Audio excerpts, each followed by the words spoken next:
Em diferentes épocas da humanidade, homens e mulheres sempre buscaram respostas para as grandes perguntas da existência. Quem é Deus? Qual é a origem do universo? O que acontece após a morte? E qual é o verdadeiro papel de Jesus na história espiritual da humanidade? Durante séculos, muitas dessas respostas foram buscadas nas escrituras sagradas e nas tradições religiosas. A Bíblia, por exemplo, tornou-se uma das principais referências espirituais do mundo ocidental, oferecendo ensinamentos sobre fé, moral e propósito da vida. Para milhões de pessoas, ali estariam reveladas verdades fundamentais sobre a criação, a presença divina e o destino da alma. Mas ao longo do tempo, também surgiram outras obras que afirmam trazer novas perspectivas sobre essas mesmas questões espirituais. Entre elas, está um livro que até hoje desperta curiosidade, fascínio e debate entre estudiosos da espiritualidade, o chamado Livro de Urântia. Essa obra é considerada por muitos seguidores como uma espécie de revelação espiritual moderna. Seu conteúdo mistura reflexões sobre ciência, filosofia e religião, apresentando uma visão ampla sobre o universo e a existência humana. Diferente da maioria dos livros religiosos tradicionais, ele não apresenta um autor humano declarado.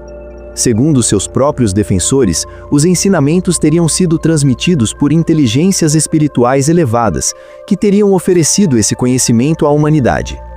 O livro foi publicado oficialmente em 1955, nos Estados Unidos. Porém, segundo relatos históricos, sua elaboração teria começado décadas antes, na cidade de Chicago, ainda nos anos 1920.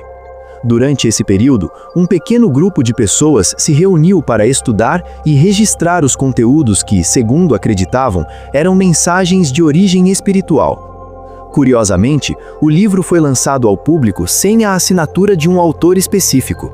Isso reforçou ainda mais o mistério em torno de sua origem.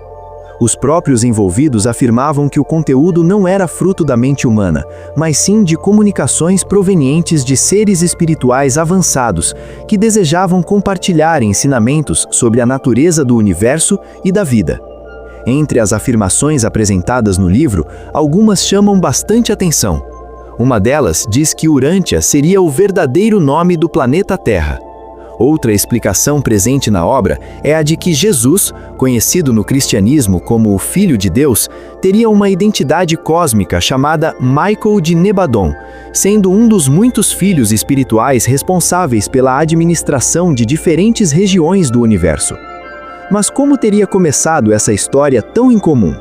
Um dos nomes frequentemente associados ao surgimento do livro é o do médico americano William Samuel Sadler, um cirurgião e psiquiatra bastante conhecido em sua época. Segundo relatos, o início de tudo pode ter ocorrido entre os anos de 1906 e 1911, quando Sadler foi procurado por uma mulher preocupada com o comportamento estranho do marido durante o sono. Segundo ela, o homem entrava em um estado profundo de sono e, em determinados momentos, começava a falar de forma incomum.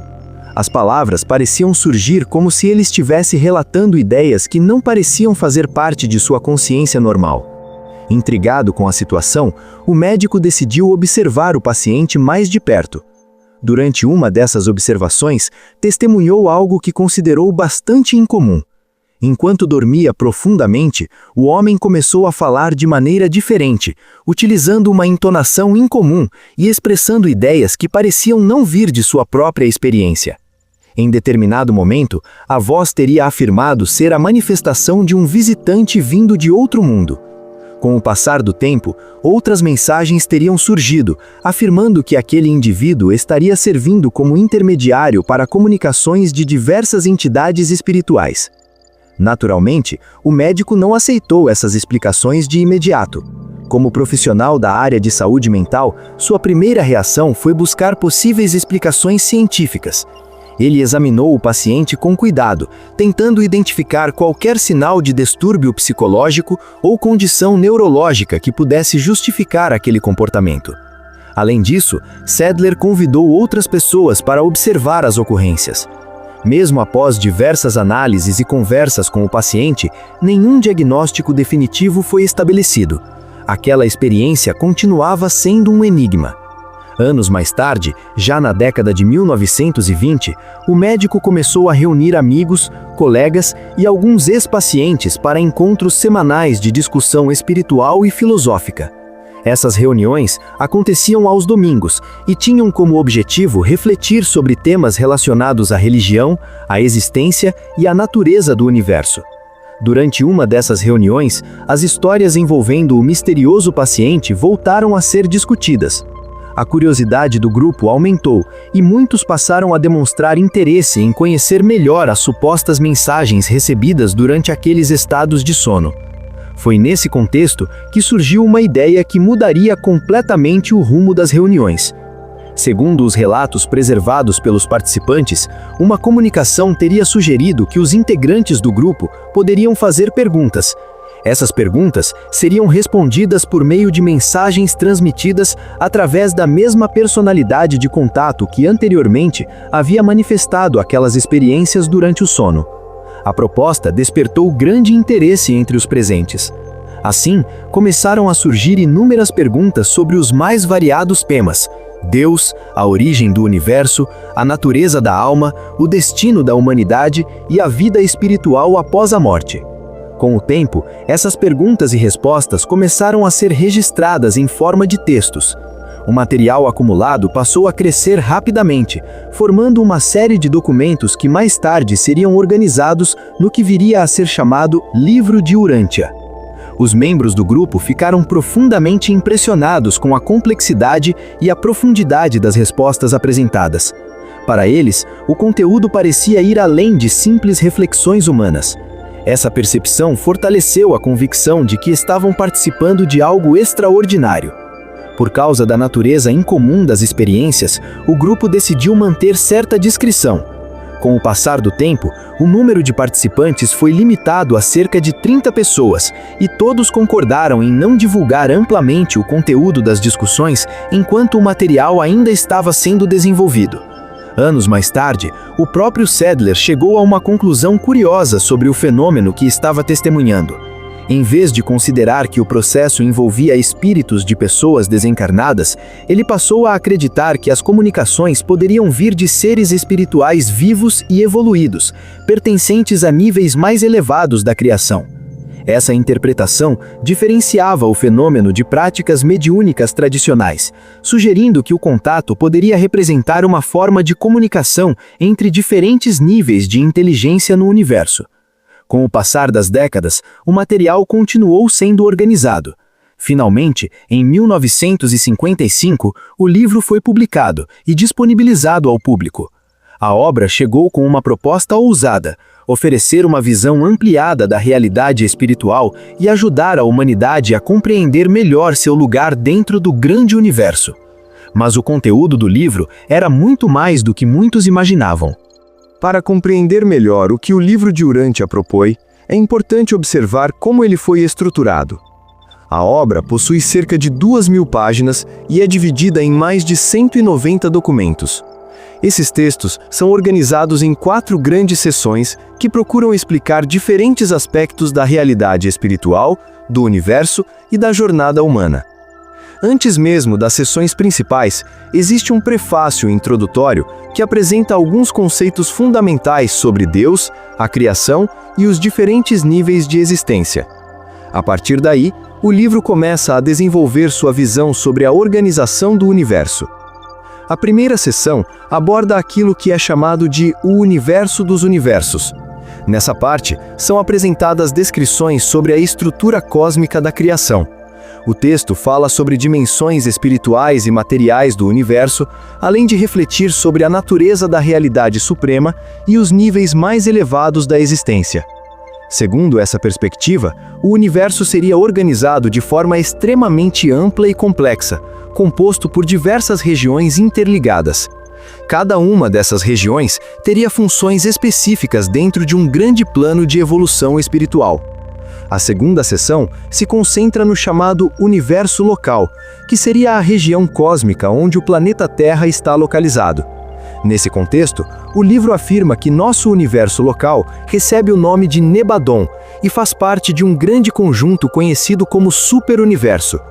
Dentro dessa visão, Jesus é apresentado de uma forma um pouco diferente da tradição cristã clássica. De acordo com o livro, o ser espiritual que conhecemos como Jesus teria uma identidade universal chamada Michael de Nebadon. Ele seria um dos muitos filhos espirituais associados à administração e ao desenvolvimento dos universos locais. Essa interpretação não nega a importância de Jesus para a humanidade, como proposta nas religiões cristãs. No entanto, algumas interpretações presentes no livro diferem daquelas descritas nas narrativas bíblicas tradicionais. Por exemplo, a obra sugere que certos acontecimentos descritos como milagres nas Escrituras poderiam ter sido interpretados de formas diferentes ao longo da história. Outro ponto interessante apresentado nessa parte é a ideia de que existem inúmeros mundos habitados espalhados pelo universo. Segundo a obra, a criação divina não estaria limitada apenas ao planeta Terra, mas se manifestaria em milhões de mundos, onde diferentes formas de vida também estariam em processo de evolução espiritual. Essa visão amplia a noção de criação, sugerindo que o universo inteiro seria uma grande escola de aprendizado e progresso. A terceira seção do livro volta seu olhar diretamente para nosso planeta. Nela são apresentados relatos sobre a formação da Terra, sua evolução ao longo do tempo e o desenvolvimento da humanidade.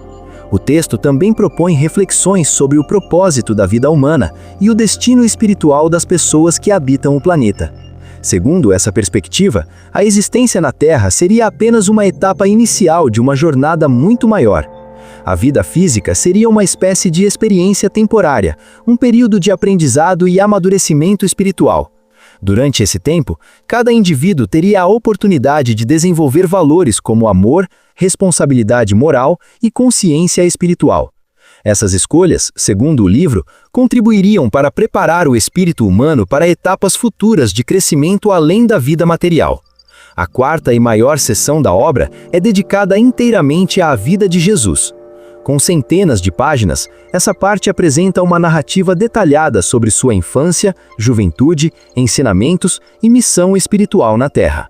Jesus é apresentado como um exemplo máximo de amor, sabedoria e conexão com Deus. Seus ensinamentos são apresentados como um caminho de transformação interior, baseado na fraternidade, na humildade e na busca sincera pela verdade. Entre os conceitos espirituais abordados no livro, um dos mais interessantes é o chamado ajustador de pensamento. De acordo com a obra, cada ser humano receberia um fragmento da presença divina em sua própria consciência.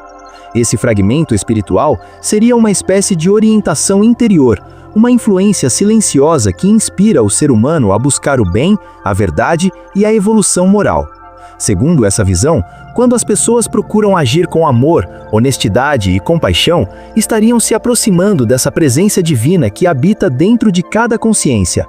Essa ideia lembra ensinamentos presentes em diversas tradições espirituais, que afirmam que o reino de Deus não está apenas em templos ou lugares sagrados, mas também dentro do próprio ser humano.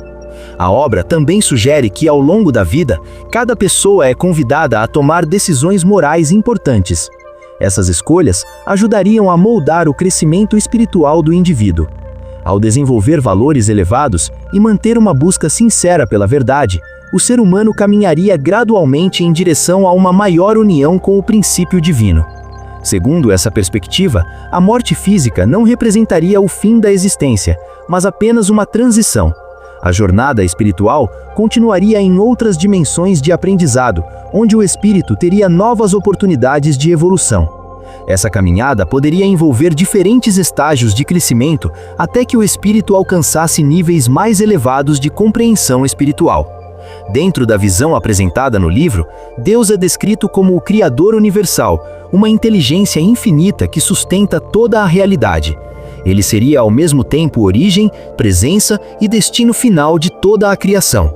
Assim como em muitas tradições religiosas, Deus também é apresentado como uma figura semelhante a um pai amoroso que acompanha o desenvolvimento de seus filhos espirituais. Essa relação reforça a ideia de que a vida humana possui um propósito maior. Cada experiência vivida Cada desafio enfrentado e cada escolha feita fariam parte de um processo maior de aprendizado espiritual. Quando todas essas ideias são reunidas, o livro de Urântia apresenta uma visão bastante ampla do universo e da existência humana. Para alguns leitores, ele representa uma obra profundamente inspiradora. Para outros, é um texto que desperta questionamentos e curiosidade. Independentemente da interpretação de cada pessoa, obras como essa acabam estimulando reflexões importantes sobre espiritualidade, consciência e o papel da humanidade dentro do grande universo. No final das contas, talvez a maior mensagem seja justamente o convite à reflexão. Pensar sobre quem somos, de onde viemos e para onde estamos caminhando espiritualmente pode ser uma das jornadas mais importantes da vida. E você, já tinha ouvido falar no livro de Urântia? Será que esse tipo de conhecimento pode ajudar a ampliar nossa compreensão sobre o universo e sobre nós mesmos? Se esse tema despertou sua curiosidade e você gosta de refletir sobre espiritualidade, consciência e os mistérios da existência, continue acompanhando os conteúdos do canal. E se quiser ajudar essa mensagem a chegar a mais pessoas, considere se inscrever no canal e ativar as notificações. Assim você não perde os próximos vídeos com histórias, reflexões e conhecimentos que podem inspirar novas formas de enxergar a vida. Até o próximo encontro. Que a paz e a luz estejam com você.